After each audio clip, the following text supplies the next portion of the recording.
मैं एक एयरपोर्ट पे गया माननीय चेयरमैन जी, तो मुझे एक आदमी आया, उसने गुलदस्ता दिया, मेरा स्वागत किया, अभिनंदन है आपका। मैंने कहा भैया आप कौन हो, मेरा अभिनंदन क्यों कर रहे? बोले जी हम अडानी जी की तरफ से आपका स्वागत कर रहे। मैंने कहा भैया आप मेरा स्वागत क्यों कर रहे हो? बोले जी अब ये एयरपोर्ट हमारा है, अब हमें इसके मालिक है, 50 साल के लिए हमने ले लिया है। तो मैंने कहा यार चलो ठीक है, आपने ले लिया, आपका धन्यवाद। मैं जहाज में चला गया, जहाज में गया, वहां फिर मुझे बुक्के मिला। वो कहते जी आपका स्वागत है, हम कंपनी की तरफ से कर रहे। मैंने कहा यार इंडियन एयरलाइन का जहाज है, आप क्या कर रहे हो, आप कौन हो? बोले जी ये जहाज अब हमारी कंपनी का है, ये मोदी जी ने हमें बेच दिया है। तो मैं पूछना चाहता हूं कि क्या क्या बेचोगे, कितना बेचोगे देश को? मैं 7 एयरपोर्ट पे गया, जिनमें लखनऊ, अहमदाबाद, मैंगलोर, जयपुर, गुवाहाटी, त्रिवेंद्रम, मुंबई, ये 7 के 7 एयरपोर्ट अडानी जी की है। 50 साल के लिए उनको दे दिए गए हैं, उनका जो पुत्र है उसकी शादी में गिफ्ट कर दिए गए हैं, और हजारों करोड़ रुपए शादी पे लगा। मेरे लड़के की शादी गुरुद्वारा में हुई।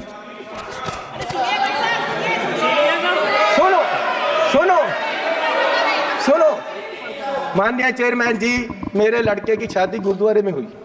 आज तक पुलिस पूछ रही है कि लंगर में क्या क्या पका था, दाल कितनी लगी थी, और जो लंगर बनाने वाला उसको कितने पैसे दिए गए। आज तक 2 साल से पुलिस पूछ रही है मुझे, और इस शादी में हजारों करोड़ रुपया लगा है, और प्रधान जी बुके लेकर जा रहे हैं, प्रधानमंत्री जी, और उनका स्वागत कर रहे हैं। गरीब को लूटा जा रहा है, गरीब के पास खाने के लिए पैसा नहीं है, और प्रधानमंत्री जी वहां बुके लेकर हजारों करोड़ की शादी में जा रहे। कोई बात नहीं, क्या क्या बेचोगे? सारे एयरपोर्ट, जहाज बेच दिए। आप देश की संपत्ति के कस्टोडियन हो, मालिक नहीं हो। आप इसको बेचने की गलती मत करो, देश बर्बाद करने की मत करो। आप अपने आप को स्टेट्समैन बोलते हो, आप अपने आप को देश के बहुत बड़े खैर ख्वाह बोलते हो, और देश को बेच रहे हो। गरीब आदमी कहां जाएगा एक दिन? प्रधान सेवक जो हार समझकर पहना था, गला अपना सजाने को, वो नाग बनकर बैठे हैं गला काट खाने को।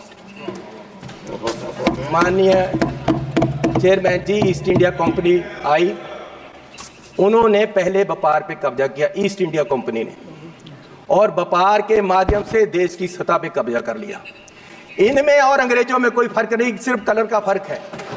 ये भी पहले सतह पे काबज हुए, और फिर सतह के माध्यम से आज ये देश की राजनीति के माध्यम से पूरे देश के व्यापार पे अपने आदमियों का कब्जा करा रहे हैं। और मोदी जी उस समय बोले थे 14 में, जब सरकार बनी नहीं थी, डॉलर की कीमत ज्यादा होने से जो रुपया गिरा, उसके बारे में मोदी जी ने उस समय बोला था, क्या कारण है कि देश का रुपया पतला होता जा रहा है?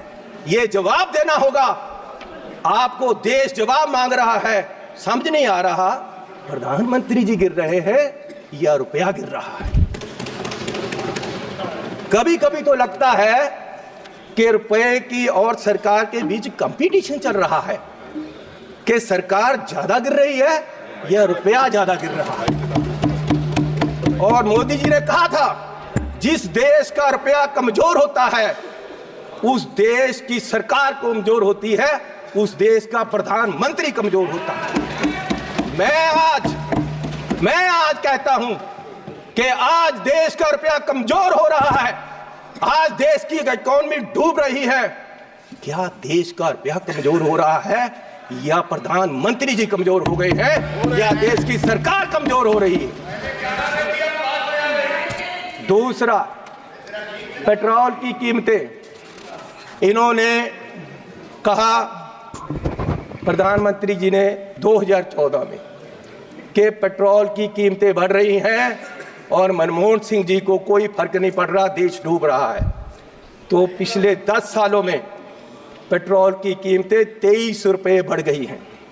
पिछले 10 सालों में पेट्रोल की कीमत, डीजल की कीमतें 35 रुपये बढ़ गई हैं, जबकि पिछले जो मनमोहन सिंह का समय था उससे क्रूड ऑयल की कीमत $20 प्रति बैरल कम हो गई है।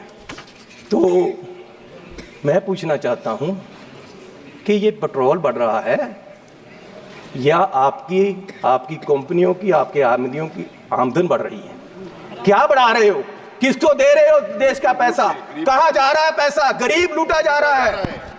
माननीय चेयरमैन जी, आप गाड़ी फुल करवाने जाओ, 50 लीटर तेल डलवाओ, 2000 रुपया सरकार को चला जाता है।